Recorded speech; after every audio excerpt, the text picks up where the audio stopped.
Xorazm Motosavdo manzil Xorazm viloyati Qo'shko'pir tumani Jaypur bozorida joylashgan.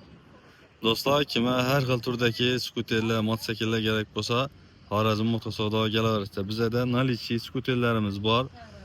Tozagan Dimash partiyamiz qurib turibdi, yana yaqinda korobkani ochib turadi. Korobkada turganlar ham bor nalichi. Keyin bizda boshqacharoq turli, masalan, Aima Gero skuterlar ham nalichida turibdi. Bular yuqori sifatli Gero Aimalarni garantiyasi ham ko'proq. Skuterlar bizda 4 million so'mdan boshlanadi. Daha 10-11 million so'mgacha. Keyin bizda nalichi do'stlar, benzinli mototsikllarimiz ham bor, elektrikli muraviylarimiz ham bor. Keyin shunday kabinali mototsikllar ham bor, nalichida turibdi.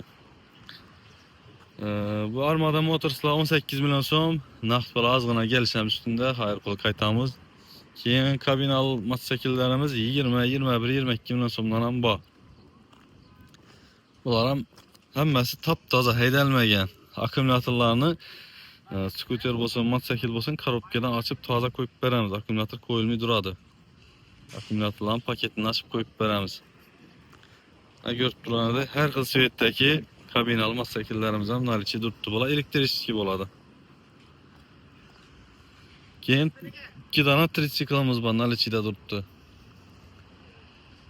Bular ham yaxshi katta odamlar uchun, pensionerlar uchun yaxshi. Keyin 3 tegishakli xotin-qizlar olmas mototsikl bor.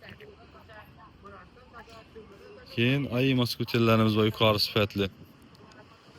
Aima'ning kattasi bor, Gero'ning kattalari bor. Bu yerda aksiyaga tushib turgan skuterlarimiz bor.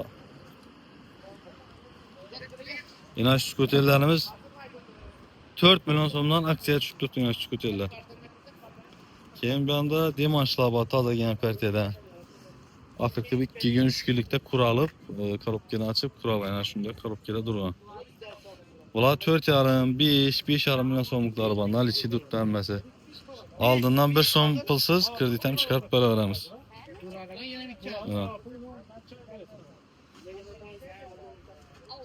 Bular hammasi bir xil skuter, sveti har xil. Bularning nalichiga 5 million so'mdan beri turibmiz, shu Dimashlarning eski xillarni 5 million so'mdan beri turibmiz. Oldindan 1 so'm pulsiz kredit ham chiqaveradi. Korobkadan ochib, akkumulyatorlarni qo'yib, ishlatib, hammani teshkilib beramiz. Kelaverasizlar. Mana shunday skuterlar kerak bo'lsa, Xorazm Motosavdo. Aytib o'tganimdek, hokim yordamchisidan mahalladan bir dona tavsiyanoma yetkazsangizlar bo'ldi. İşleriniz 1 soat içinde biter, 1 saate kamiden. Halan skuteriniz terlep, minib ketaverasizlar. Manzil Xorazm viloyati Qo'shko'pir tumani Jaypur bozori. Kelaverasizlar.